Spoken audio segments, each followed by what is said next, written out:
টুন ও টুনটুন দুজনে একসাথে ঘুমিয়ে আছে। হঠাৎ টুনের ঘুম ভেঙে গেল। টুন শুনতে পেল কে যেন টুনকে ডাকছে। টুন, আয় টুন, আমি তোর মা, তোকে আমি ডাকছি, এদিকে আয়। টুন এই কথা শুনে দরজার কাছে গেল। তখনই টুনের মা এসে বলল, টুন, এত রাতে তুই কোথায় যাস? মা তুমি আমাকে ডাকলে না? মা বলল, না, আমি তো তোকে ডাকি নাই। তখন টুন ও টুনের মা আবার সেই ডাক শুনতে পারল।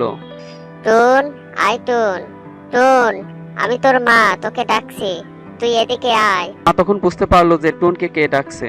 মা বলল, ওই দেখো বাইরে ভূত, আর ওই ভূত তোমাকে ডাকছে। তুমি বাইরে গেলে ভূত তোমাকে মেরে ফেলবে। তখন টুন বুঝতে পারলো যে আজকে মা না থাকলে হয়তো মরেই যেতাম। টুন ও টুনটুন দুজনে একসাথে ঘুমিয়ে আছে। হঠাৎ টুনের ঘুম ভেঙে গেল। টুন শুনতে পেল কে যেন টুনকে ডাকছে। টুন, আয় টুন, আমি তোর মা, তোকে আমি ডাকছি, এদিকে আয়।